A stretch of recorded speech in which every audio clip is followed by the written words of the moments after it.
हरे कृष्णा। नमो विष्णुपदाय कृष्णपृष्ठाय भूतले श्रीमते भक्तिवेदांत स्वामिन इति नामिने। श्रील ऐसी भक्तिवेदांत स्वामी प्रभुपाद की जय। आचार्य महात्मा गांधी जी की जय। भगवद गीता 2020 में आपका स्वागत है। आज की श्लोक संख्या छठे अध्याय का 34वां श्लोक। अर्जुन ने भगवान से प्रश्न किया था। पिछले श्लोक में हम पुनर्कथन कर लेते हैं पिछले श्लोक का। अर्जुन उवाच, अर्जुन ने पूछा, योऽयं योगस्त्वया प्रोक्तः साम्येन मधुसूदन एतस्याहं न पश्यामि चंचलत्वास्थितिं स्थिरां।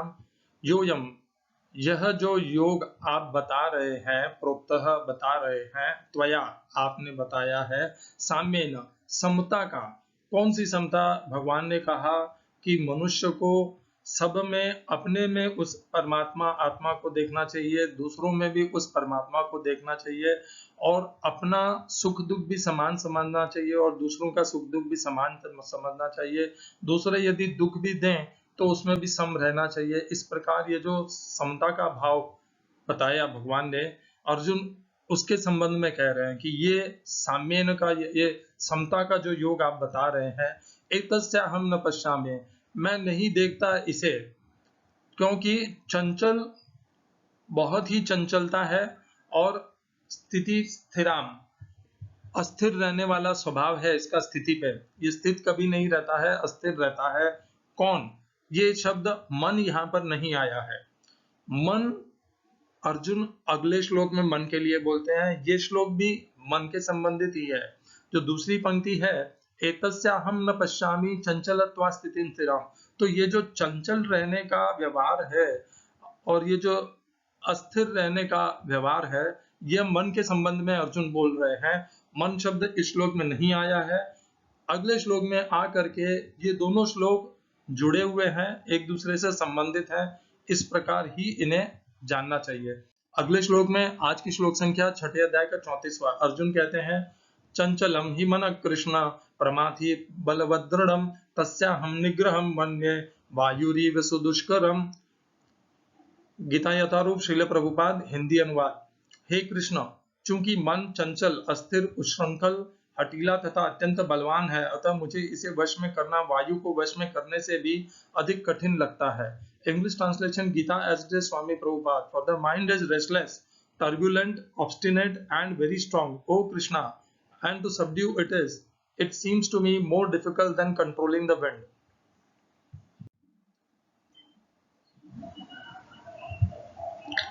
इस श्लोक में प्रयोग किए गए संस्कृत शब्दों के अर्थ हैं, चंचलम, चंचल, ही, निश्चय ही, मनः, मन, कृष्ण, हे कृष्ण, प्रमाथि, विचलित करने वाला, शुद्ध करने वाला, बलवत दृढ़म, बलवान, बलवत और दृढ़म, हठीला।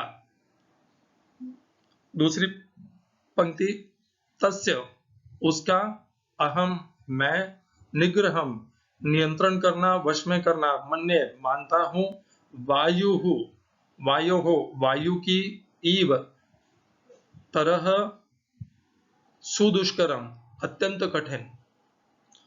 इस श्लोक का तात्पर्य गीता यथारूप श्रील प्रभुपाद द्वारा।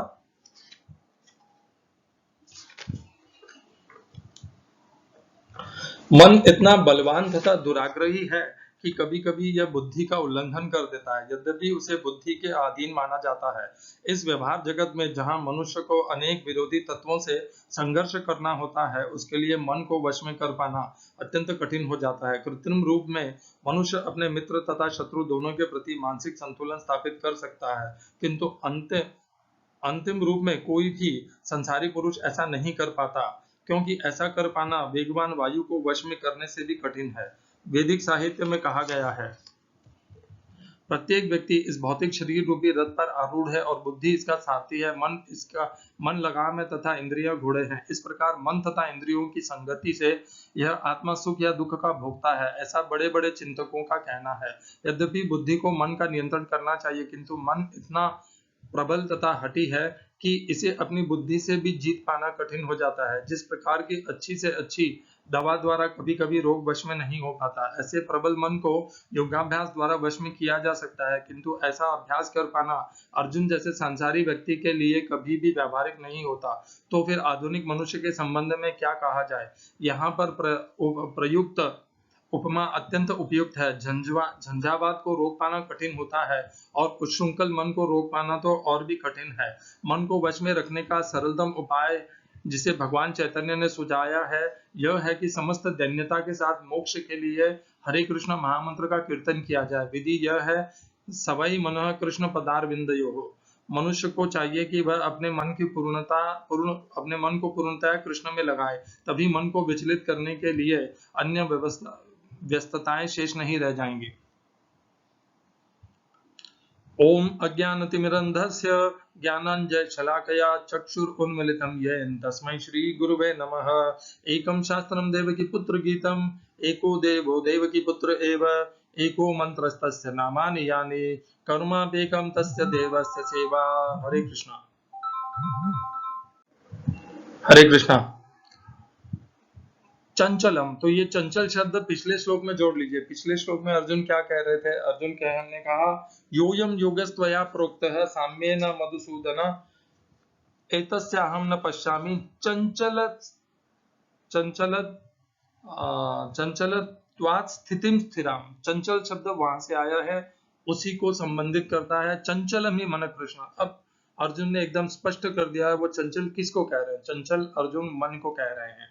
चंचलम ही मन कृष्ण प्रमाथि बलवदृढ़।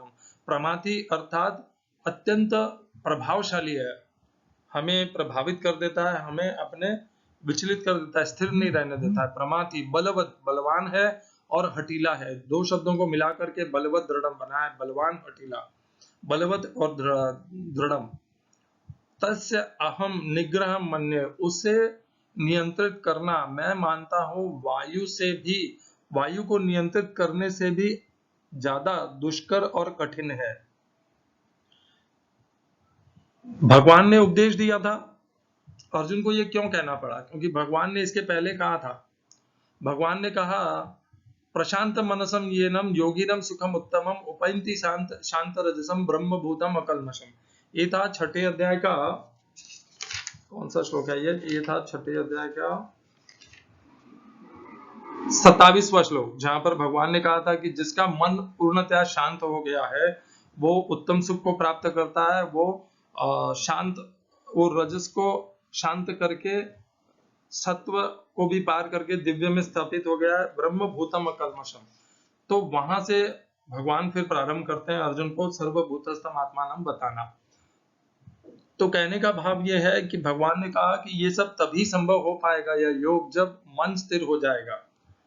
और चूंकि भगवान ने पहले यह कह दिया है कि इस योग में प्रगति के लिए पहले मन को स्थिर करना आवश्यक है, इस समता के योग में स्थित होने के लिए मन को स्थिर करना आवश्यक है, और भगवान ने मन को नियंत्रित करना इसकी पहला चरण बताया है। इसलिए अर्जुन को यहाँ पर स्पष्ट स्वीकार करना पड़ा कि इस मन को नियंत्रित करना तो अत्यंत दुष्कर है।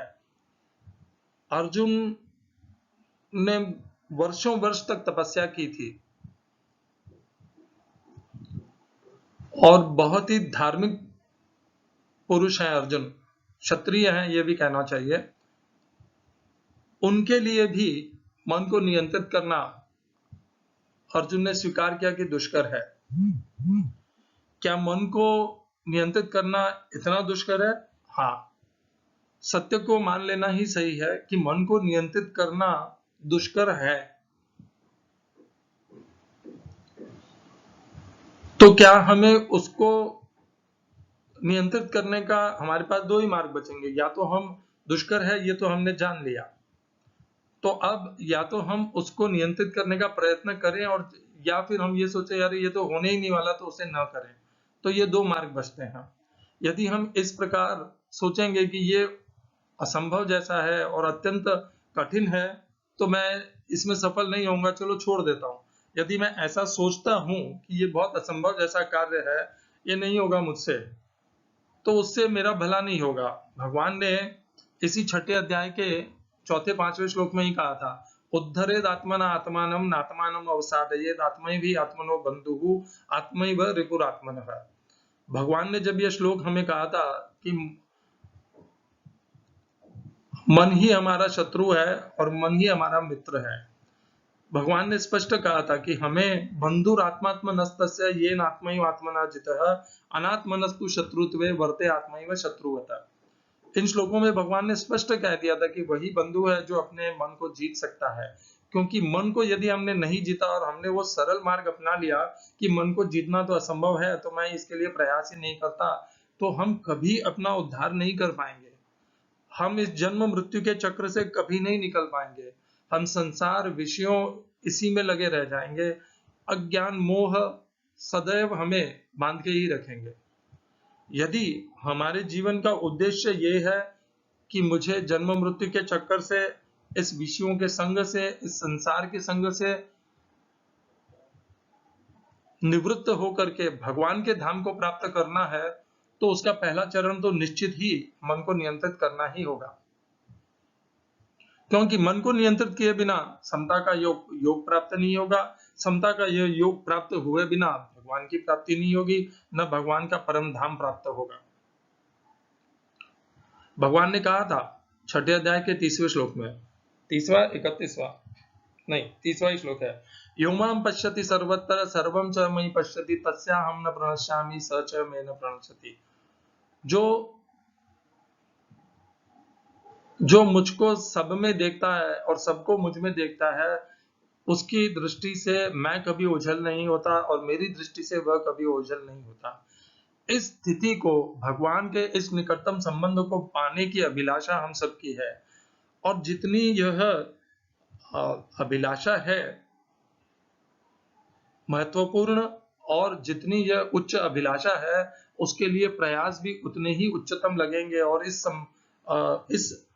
यहाँ पर तो प्रयास यही है कि मन को नियंत्रित करना पड़ेगा, उसके अलावा यह संभव है ही नहीं, क्योंकि भगवान ने स्पष्ट कहा है यहाँ पर इस श्लोक में, यह समता प्राप्त करनी पड़ेगी कि भगवान को सब में तथा सबको भगवान में देखना पड़ेगा। किसी के प्रति वैर भाव नहीं रखना है, ऊंच नीच का भाव नहीं रखना है, जाति भेद नहीं रखना है, वर्ण भेद नहीं रखना है, रंग का भेद, भाषा का भेद, स्थान का भेद, प्रांत का भेद, किसी प्रकार की भिन्नता नहीं करनी है।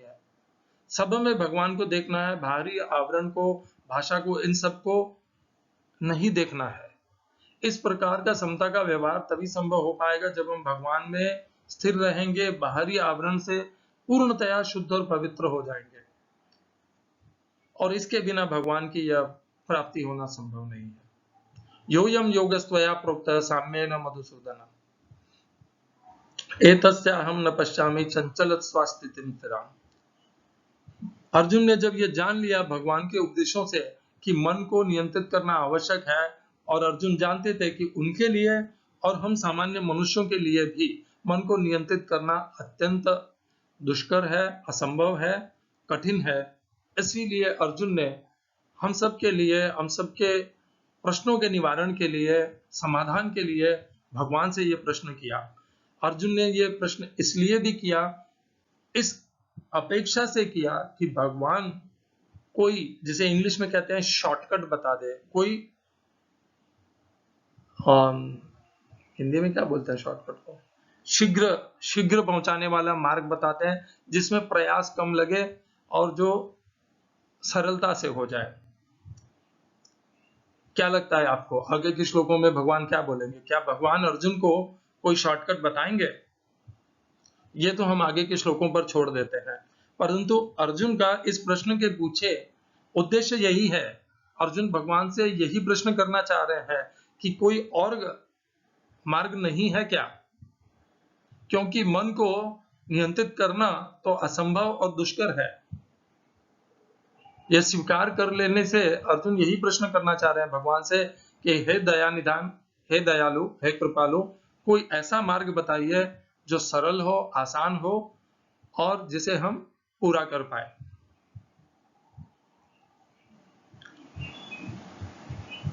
मन को नियंत्रित करना हम किसी भी मार्ग के हों, कर्मयोगी हो, भक्ति योगी हो, ज्ञान योगी हो, ध्यान योगी हो, मन को नियंत्रित किए बिना हमारी प्रगति नहीं हो सकती।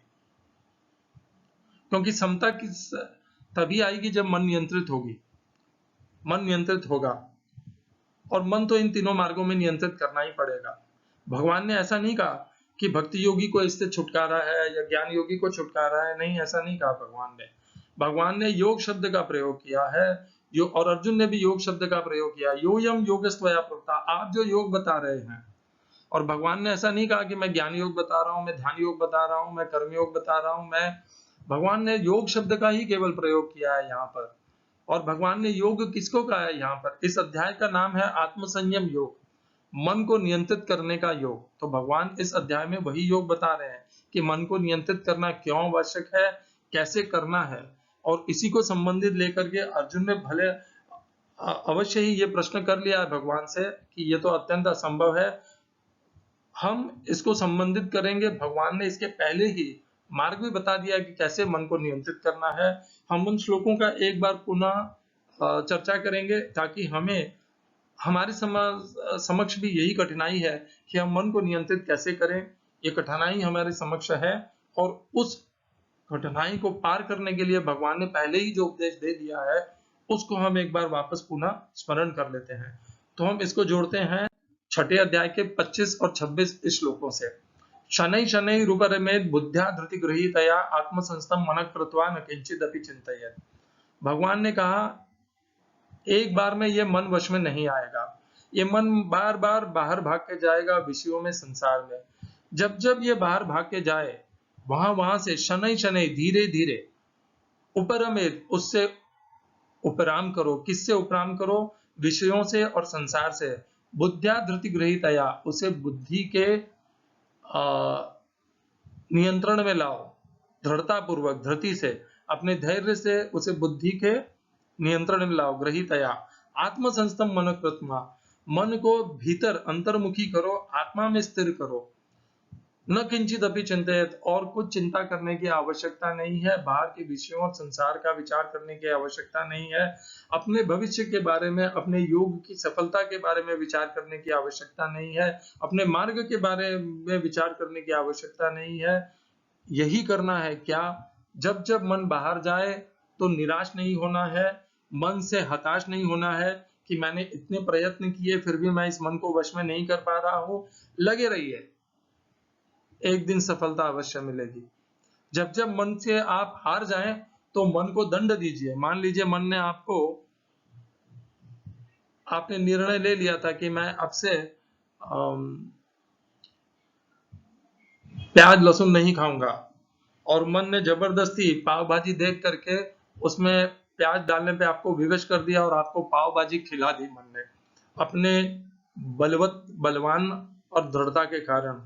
तो जैसे ही आपको इसका बोध हो जाए तो आप उसी क्षण मन से कहिए, हे मन, आज तूने मुझे हराया है और अगली बार मैं तुझसे नहीं हारूंगा, और मैं तुझे दंड भी दूंगा क्योंकि तूने मेरे यम नियमों को तोड़ा है तूने, इसलिए तेरा दंड ये होगा कि मैं 1 महीने तक अब पाव भाजी ही नहीं खाऊंगा। जब इस प्रकार आप मन से व्यवहार करेंगे, मन को नियंत्रित करेंगे, शनै शनै धीरे धीरे उसने अपनी बुद्धि के नियंत्रण में लाएंगे, धैर्य पूर्वक उसे दंड दे करके, उसे प्यार से समझा बुझा करके, जैसे भी आपको मार्ग उचित लगता है, आप जब उसे मन में नियंत्रित में लाएंगे तभी आपकी प्रगति प्रारंभ होगी। आप ऐसे भी कह सकते हैं मन को, अगर आपको दृढ़ता से दंड नहीं देना है, पहली बार यदि हो तो आप मन को कह दीजिए कि आज तो कर लिया, अगली बार मत करना। दूसरी बार होते ही दंड दीजिए, और तीसरी बार होती है तो और भीषण दंड दीजिए। करना तो पड़ेगा ही। हम बच्चे को कैसे सुधारते हैं? जब हमारा बच्चा होता है और वो कुछ गलती करता है, झूठ बोलता है, अपराध करता है या हमारी आज्ञा का उल्लंघन करता है, तो हम क्या करते हैं? बच्चे को दंड देते हैं। मन भी तो बच्चा ही है, उसको भी दंड दीजिए, उसको सुधारिए, दंड देके सुधारिए, प्यार से सभी समझाइए, उसको वश में तो करना पड़ेगा। अगला श्लोक, यतो यतो निश्चरति मनः चंचलम अस्थिरम ततस्ततो नियम्येतद् आत्मन्येव वशम नयेत्। जहां जहां भी यह मन चंचलता पूर्वक बाहर जाता है अस्थिर होने के कारण, वहां वहां से उसे नियंत्रित करके पुनः आत्मा के वश में लेकर के आओ।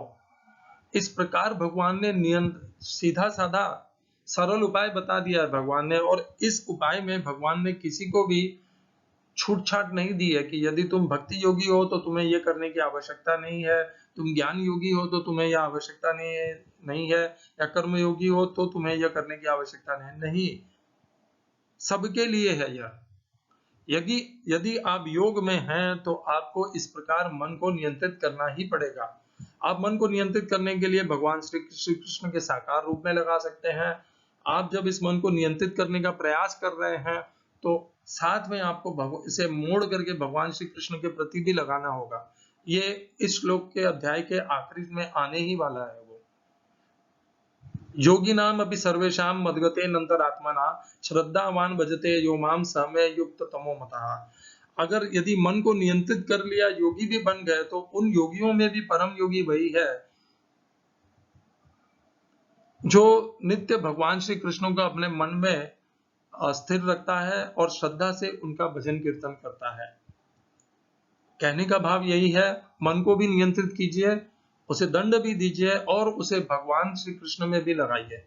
दोनों सब साथ में ही करने होंगे। यदि आप ये सोच रहे हैं कि मैं केवल मन को नियंत्रित करूंगा, जब वो बाहर जाएगा उसे भीतर लेके आऊंगा, तो आपको मन को साथ में एक खिलौना भी देना होगा। जब आपको बच्चे को चुप कराना होता है, शांत बैठाना होता है, तो आप उसे एक खिलौना भी देते हैं। तो आप उसे खिलौने के रूप में ही सही भगवान के साथ में जुड़ने का अभ्यास कराइए, भगवान के नाम जप में लगिए। यह अभ्यास आपके लिए धीरे धीरे एक खिलौना, एक यंत्र बन जाएगा, एक ऐसा साधन बन जाएगा जिससे आप मन को बाहर से हटा करके भगवान के नाम में स्थिर कर पाएंगे, और वहां से आपकी सफलता, सच्ची सफलता आपकी वहीं से प्रारंभ होगी, जब आप मन को नियंत्रित कर लेंगे। मन को नियंत्रित करने का श्रेष्ठ उदाहरण है महात्मा गांधी जी। इस कलयुग में पिछले 2 सदियों में मुझे और कोई व्यक्ति ऐसा नहीं पता जिसने पूर्णतया 100% मन को नियंत्रित किया हो महात्मा गांधी जी के अलावा। शत शत प्रणाम महात्मा गांधी जी को, जिन्होंने मन को नियंत्रित करना संभव करके दिखाया इस जड़ शरीर में भी। महात्मा गांधी जी ने ऐसे ऐसे नियम बनाए कि अपने लिए ही नहीं, उन्होंने अपने अनुयायियों को भी मन को वश में लाने का साधन बताया। महात्मा गांधी जी ने उन्हें अपना शिष्य नहीं बनाया, उन्हें अपना अनुयायी बनाया नहीं, वे अपने आप बन गए। और उनके अनुयायियों ने भी जो जो महात्मा गांधी प्रयोग करते थे, उनके अनुयायी भी उसी प्रकार से अपने जीवन में प्रयोग करते थे, और महात्मा गांधी जी के बताए हुए मार्ग पर प्रयोग करते हुए वे भी उसी प्रकार से मन को नियंत्रित कर पाने में पूर्णतः सफल हो गए। आप सोचिए, वो छोटी सी दांडी यात्रा थी जिसके आखिरी में लाठियां खाई, लोग अंग्रेजों के सैनिकों के समक्ष स्वयं जा रहे थे, स्वयं को समर्पित कर रहे थे कि मुझे मारो, परंतु मैं तुम्हारे सामने झुकूंगा नहीं, अपने ध्येय से, उद्देश्य से हटूंगा नहीं। ये जो दृढ़ता है, ये जो मन के ऊपर नियंत्रण है, मैं तुम पर आक्रमण भी नहीं करूंगा, तुम्हारे अत्याचार भी सहन करूंगा, अहिंसा के माध्यम से उसे स्वीकार करूंगा। ये जो भाव है, ये तभी कर सकता है इंसान जब मन को पूर्णतया नियंत्रित कर सकता है। महात्मा गांधी जी ने यह असंभव कार्य स्वयं के लिए नहीं, अपने हजारों लाखों करोड़ों अनुयायियों के लिए यह संभव कर दिखाया। उनकी बताए हुए प्रणाली में, साधनों में इतनी शक्ति थी, उनके स्वयं में इतनी शक्ति थी कि उनका प्रभाव से कोई भी नहीं बच पाया। मन को नियंत्रित करना, उसका श्रेष्ठ उदाहरण महात्मा गांधी जी है। मैं इसको और लंबा बढ़ा करके चाहूं उतना बखान कर सकता हूं, परंतु महात्मा गांधी जी ने अपने परिवार के ऊपर भी उतनी ही शक्ति की जितने उन्होंने अपने अनुयायियों पर की। सच कहूं तो उन्होंने अपने परिवार पर और अधिक विशेष शक्ति की, ताकि उन्हें परिवार वालों को, बाहर के अनुयायियों को ये नहीं लगे कि महात्मा गांधी जी परिवार वालों के लिए अलग कानून रखते हैं और हमारे ऊपर अलग कानून रखते हैं। महात्मा गांधी जी, उनका दिवस इतना व्यस्त रहता था, उनके पास समय नहीं होता था, परंतु वो अपने स्वयं के माध्यम से प्रेरणा देते थे। वे जब प्रार्थना भी करते थे तो उसमें सूत काटते थे, क्योंकि उन्होंने नियम लिया था, सबको नियम दिया था कि आप 1 घंटे प्रतिदिन सूत काटोगे। और वे स्वयं वे कहते थे कि अगर मैंने कोई बहाना बनाया तो मेरे अनुयायी भी बहाना बनाएंगे, इसलिए वे अपने जीवन की इतनी व्यस्तताओं के बीच में भी सूत काटना कभी नहीं चूकते थे। वे उस दिन का सूत काटने का जो उनका नियम है उसे पूरा किए बिना कभी नहीं सोते थे। भले प्रार्थना सभा के बीच में बैठ के सूत काटे हैं या किसी के साथ में चर्चा करते समय उस समय सूत काटे हैं, परंतु सूत काटना वे कभी नहीं छोड़ते थे। यहाँ तक कि जो नियम था उससे ज्यादा ही सूत काटते थे, क्योंकि उनका यह दृढ़ता थी कि सूत काटना यह भी एक कर्मयोग है, क्योंकि सूत काट करके जो सूत बनता था उसका उपयोग लिया जाता था सूत संस्थाओं में, जिनके माध्यम से गरीबों का कल्याण होता था, उद्धार होता था, उनकी सेवा होती थी, गरीबी हटाने के प्रयास होते थे, प्रयोग होते थे। स्वयं के श्रम के द्वारा दूसरों की गरीबी हटाने का अद्भुत प्रयोग है सूत काटना। स्वयं के श्रम के माध्यम से दूसरों का गरीबी हटाने का यह जो कर्मयोग है, यह महात्मा गांधी जी ने सिखाया, करवाया, स्थापित किया, और जब तक वे रहे उनके बाद भी अनेकों वर्षों तक यह जीवंत रहा। आज भी वह जीवंत है, कोई प्रयोग में नहीं ले रहा है, वह उतना ही सशक्त और बलशाली और प्रभावशाली है। हमारा ही बल और प्रभाव और बल कमजोर पड़ गया है, हमारा संचय बढ़ गया है, हमारी धैर्य हमारा कम हो गया है। हम आ जाते हैं पुनः मन को स्थिर करने का। मैंने ये मन को स्थिर करने के माध्यम से क्या क्या उन्होंने, गांधी जी ने, उनके अनुयायियों ने क्या क्या प्राप्त किया, क्या क्या किस किस असंभव को संभव कर दिखाया, यह आपको बताना चाह रहा था। और यह सब संभव हुआ मन को नियंत्रित करने के लिए कारण, और मन को नियंत्रित करने के कारण से ही ये सब संभव हो पाया, और उन्होंने मन नियंत्रित किया भी था। दुखी होकर के वे महात्मा गांधी जी के प्रयोगों में सम्मिलित नहीं होते थे, वे स्वेच्छा से महात्मा गांधी जी के अधीन होते थे, उनके नियमों के अधीन होते थे, और सहर्ष उसे स्वीकार करते थे अपने ऊपर। इतना समर्पण था महात्मा गांधी जी के प्रति। महात्मा गांधी जी व्यक्तिगत रूप में आकर के किसी को कुछ नहीं कहते थे। उनकी प्रार्थना सभाओं में वो जो बोल देते थे, उनके वचनों का लाखों करोड़ों हिंदुस्तानी उनके वचनों का पालन अपने आप ही सहर्ष स्वयं के ऊपर करते थे। इतना प्रभावशाली व्यक्तित्व महात्मा गांधी जी का, और ये इसलिए संभव हो पाया क्योंकि उन्होंने मन को पूर्णतया नियंत्रित कर लिया था।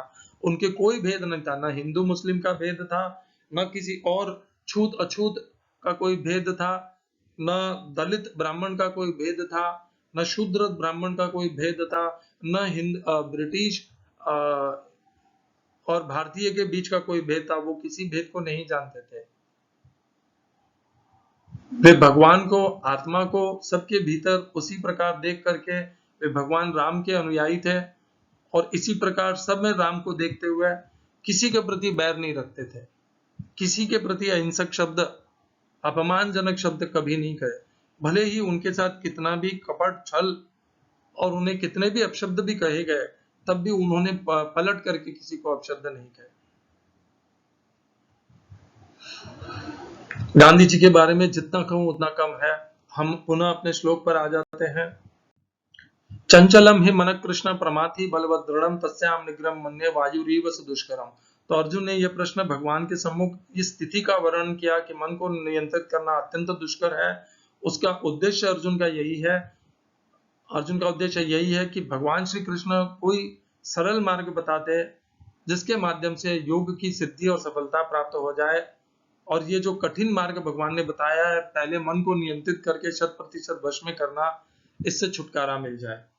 अब भगवान आगे बताते हैं या नहीं बताते, ये हम कल की चर्चा में जानेंगे। हरे कृष्णा। श्रील एसी भक्ति वेदांत स्वामी प्रभुपाद की जय। आचार्य महात्मा गांधी जी की जय।